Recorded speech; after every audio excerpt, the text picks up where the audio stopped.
Hello guys, welcome to Sukshma. Shivani here, Sukshma self-learning coach. Let's begin our today's topic and our today's topic is adjectives और adjectives में हम पढ़ने वाले हैं कुछ important terms जिसके बेस पर एग्जाम्स में क्वेश्चन आते ही आते हैं. So एक commonly used और you can say most frequently used एक term होता है each and every. दोनों के बीच में difference क्या है? Each is used in two or more than two. Each या तो दो या दो से ज्यादा के लिए यूज होता है, लेकिन एवरी हमेशा दो से ज्यादा लोगों के लिए यूज होगा. फॉर एग्जाम्पल इफ आई से लेट अस डिस्ट्रीब्यूट, मैं अगर आपसे बोलूं let us distribute these chocolates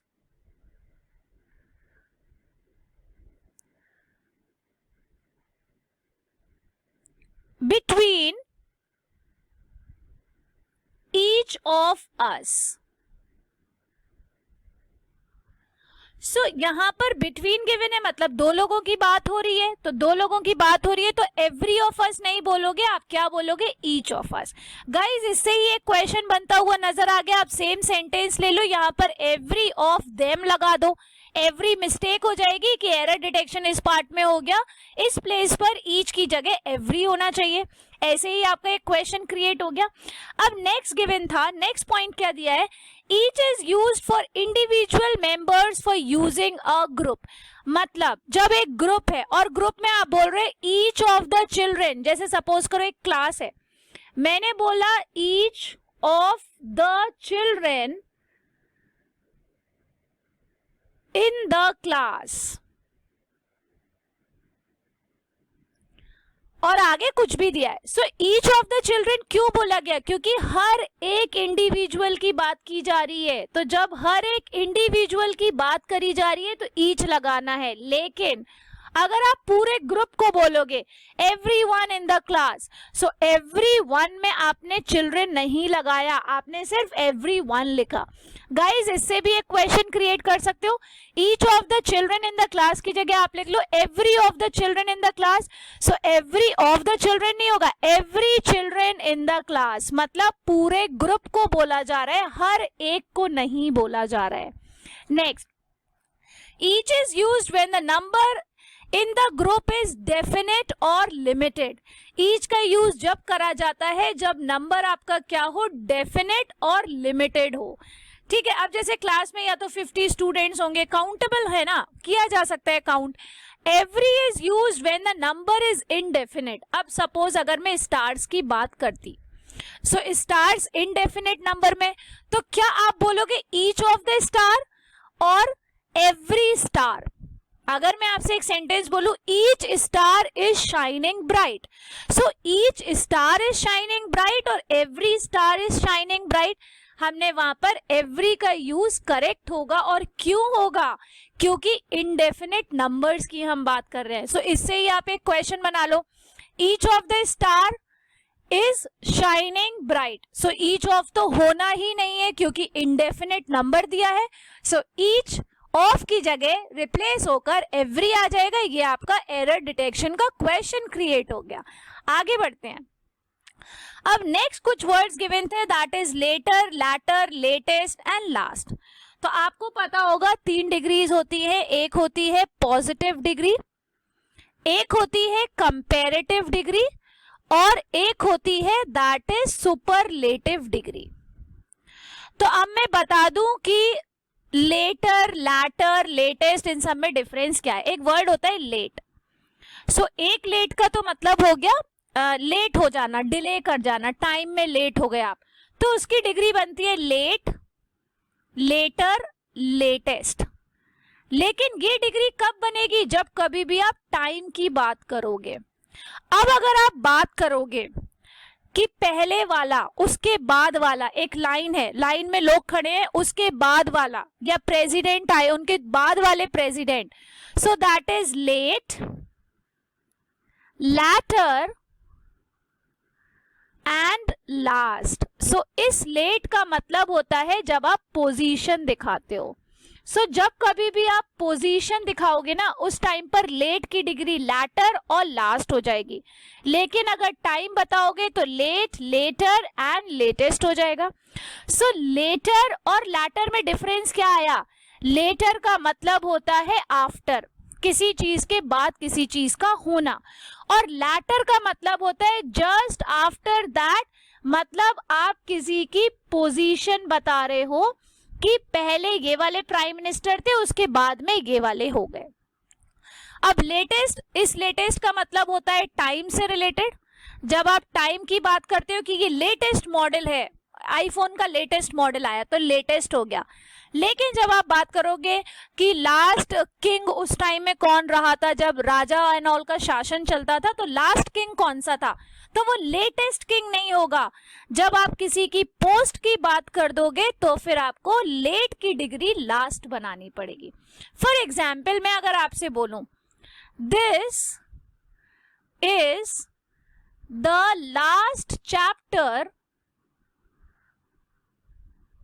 of this book, so एक बात बताओ, लास्ट चैप्टर ठीक है या लेटेस्ट चैप्टर होना चाहिए? कौन सा होना चाहिए इन दोनों के प्लेस पर? या दोनों ही गलत है? लास्ट चैप्टर पोजीशन बता रहे हो ना कि फर्स्ट चैप्टर आया, सेकंड आया, उसके बाद ये सबसे आखिरी आया। लेटेस्ट तो हम टाइम का बताते हैं ना, जैसे आईफोन सबसे लेटेस्ट है या लैपटॉप की जनरेशन कौन सी चल रही है। सो यहाँ पर लेटेस्ट का यूज नहीं होगा और इससे ही आपका एक क्वेश्चन क्रिएट हो सकता है। नेक्स्ट, अब होता है former and latter. So former का मतलब होता है पहले वाले, जैसे हम बोलते हैं ना कि बाद वाले प्रेसिडेंट ये थे। सो फॉर्मर का हो गया for the first one in a sequence of two thing, जैसे हमने बोला कि अभी नरेंद्र मोदी है, लेकिन इसके पहले वाले, so the former prime minister. So former का मतलब होता है पहले और लैटर का मतलब होता है बाद में, और ये दोनों किसको शो करते हैं? पोस्ट को दिखाते हैं, दोनों की दोनों पोस्ट की बात करते हैं। अब नेक्स्ट गिवन था farther and further. So farther का मतलब होता है जब आप डिस्टेंस बता रहे हो कि मेरा घर उसके घर से दूर है, और फर्दर का मतलब होता है जब आप बता रहे हो कि ये वाला चैप्टर तो मुझे पढ़ना ही है, इस चैप्टर के अलावा मुझे ये चैप्टर भी पढ़ना है, तो एडिशनल इंफॉर्मेशन देना। अब इनकी डिग्रीज पता है आपको क्या होती है? जो फार्दर है ना, उसकी डिग्री होती है फार, फार्दर, और एक हो गई फार्देस्ट। फर्दर की क्या होती है पता है? फर्दर की होती है further, further more and further most. ये हमेशा याद रखना, इसके ऊपर क्वेश्चन आ जाता है। मैं अगर आपसे एक सिंपल सा सेंटेंस बोल दूं, this is the farthest or furthest distance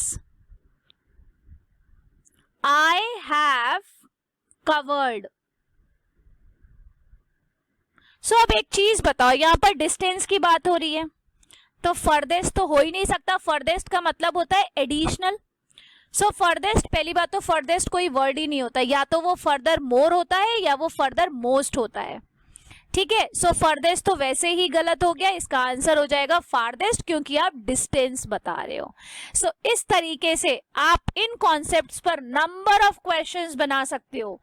किसी भी चीज का आपको जब आफ्टर बताना है तो आप लेटर का यूज करो, लैटर का यूज नहीं करो। और इस तरीके से इन कॉन्सेप्ट्स पर बहुत सारे क्वेश्चंस एग्जाम्स में आते हैं, और आप भी काफी सारे क्वेश्चंस को मॉडिफाई कर सकते हो, क्रिएट कर सकते हो। अगर क्रिएट नहीं कर पा रहे हो ना गाइस, तो जो जो मैंने इस टॉपिक में पढ़ाया, जो जो सेंटेंसेस मैंने लिए, बस आपका उनका कोई भी एक वेरिएबल चेंज कर दो।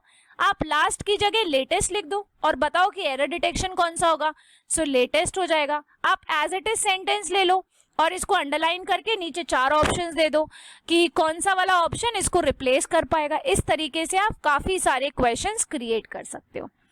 सो गाइज, जैसा कि आप जानते हो, मेरे इस लेक्चर के बाद अब आपका काम शुरू होता है, वो है इस टॉपिक को रिवाइज करने का और प्रैक्टिस करने का। और इस प्रैक्टिस को आसान बनाने के लिए सूक्ष्मास लाए हैं self learning game beyond knowing. इस गेम में पार्टिसिपेट करके आप अपनी डेली सेल्फ स्टडीज कर सकते हो। इस गेम की सबसे खास बात यह है, ये एक सेल्फ लर्निंग गेम है जहां आपको एक सेल्फ मेड क्विज क्वेश्चन, एक आंसर और एक क्विज प्ले करना होता है जो आपकी एवरीडे लर्निंग डोज को पूरा कर देता है और खेल ही खेल में आपकी डेली सेल्फ स्टडीज भी करा देता है। सो आइए इसी कॉन्सेप्ट के बेस पर हम भी एक क्वेश्चन, अपना क्विज क्वेश्चन पोस्ट कर देते हैं। सो गाइज, जैसा कि आपको दिख रहा होगा ये सूक्ष्मास का प्लेटफॉर्म है। यहाँ पर आपको एक क्विज का ऑप्शन दिख रहा होगा। जब आप इस पर क्लिक करोगे तो पोस्ट क्विज कर कर एक ऑप्शन ओपन होगा, उस पर क्लिक करोगे तो प्लेटफॉर्म इस तरीके से शो करने लगेगा। मैंने क्या करा, एक बहुत छोटा सा और बहुत इजी सा इसका क्वेश्चन बना लिया। मैंने बोला fill in the blanks with the correct word, और मैंने एक छोटा सा सेंटेंस ले लिया, the former part of the series is more interesting than the dash one. और उसके लिए मैंने कुछ ऑप्शंस लिख दिए, जैसे फर्स्ट ऑप्शन मैंने लिख दिया लेटर, सेकंड मैंने लिख दिया लैटर, थर्ड लिख दिया आफ्टर और फिर लिख दिया फॉर्मर।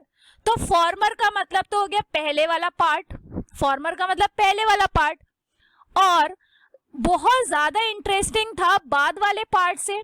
सो लेटर होना चाहिए या लैटर होना चाहिए। तो अब एक बात देखो, यहाँ पर क्या किसी की पोजीशन दिखा रहे हो? नहीं ना, आप टाइम की बात कर रहे हो कि मूवी चल रही थी, मूवी का पहला वाला जो पार्ट था वो ज्यादा इंटरेस्टिंग था, बाद वाला उतना नहीं था। तो आंसर कौन सा हो जाएगा? That is option number 1, letter part या फिर latter part. So letter part मतलब उसके बाद वाला। So answer is option number 1। सो यहाँ पर आपको ऑप्शन नंबर 1 को चूज कर लेना है और इस क्वेश्चन को सबमिट करना है, लेकिन सबमिट करने से पहले टैग्स का यूज करना बहुत जरूरी है। सो मैंने क्लिक करा है रिसेंटली यूज टैग्स पर और यहाँ पर देखा है कि ये सारे टैग्स मतलब इन एग्जाम्स में ऐसे टाइप्स के क्वेश्चन पूछे जाते हैं। मैंने अपने टैग्स को लगा लिया और अब मैं अपने क्वेश्चन को क्या कर दूंगी, यहाँ पर क्विज क्वेश्चन को सबमिट कर दिया। जैसे ही आप क्विज क्वेश्चन को सबमिट करोगे ये सूक्ष्मास के प्लेटफॉर्म पर इस तरीके से शो करेगा। और साथ ही साथ बियॉन्ड नोइंग में जब आप पॉइंट्स टेबल पर जाओगे तो आप देखोगे कि एक क्विज क्वेश्चन पोस्ट करने के आपको 10 पॉइंट्स भी मिल चुके हैं और जब आप एक क्विज प्ले करते हो तो उसके 27 पॉइंट्स मिलते हैं और अगर किसी और के क्वेश्चंस पर आप कमेंट करते हो तो उसके भी 10 पॉइंट्स आपको मिलते हैं और वो पॉइंट्स आपकी पॉइंट्स टेबल में ऐड हो जाते हैं। जब वो पॉइंट्स आपकी पॉइंट्स टेबल में ऐड हो जाते हैं तो उसका एडवांटेज क्या है, तो देखते हैं, मैं बताती हूँ एडवांटेज क्या है। सो उस पॉइंट्स टेबल की बेसिस पर हम daily, weekly, monthly results announce करते हैं। सो वीकली रिजल्ट हो गया, मंथली रिजल्ट हो गया। मैं आपको एक दिखाती हूँ डेली रिजल्ट। मैंने कल का ही एक रिजल्ट ले लिया है। जनरल पूल पर मैंने क्लिक करा और यहाँ पर आप देख रहे होंगे जो रिजल्ट था, पहली बात तो वो अनाउंस हुआ है कल वाला रिजल्ट पॉइंट्स के बेसिस पर। सो टॉप 3 स्कोरर जैसे कि आपको दिख रहे होंगे कौन कौन है, नित्या डीएम, ऐश्वर्या डी, अमित कुमार पांडे। नित्या डीएम का जो पॉइंट था कल का दैट इज 82.483 और इनको रिवॉर्ड मिला है ऑफ ₹100। ऐश्वर्या डी जो इंजीनियरिंग सीएस के लिए प्रिपेयर कर रही थी, इनका पॉइंट था 82.006 और इनको रिवॉर्ड मिला है ₹50।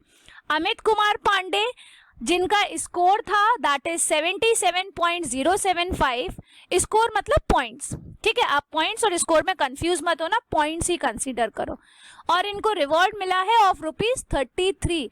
सो इस तरीके से जो पॉइंट्स टेबल में पॉइंट्स ऐड होते हैं वो आपको daily, weekly and monthly results में हेल्प करता है और रिवॉर्ड अर्न करने में बहुत हेल्प करता है आपको। So guys, we will end up our today session है। To get my questions and note, follow me on Sukshmas. This will allow me to see your version of self-made questions there. Get my profile link in the description below. और हाँ, joining Sukshmas is completely free, but you have to subscribe to Beyond Knowing using my referral code SHIV20824 to get maximum discount and to play games under my group. Thank you so much.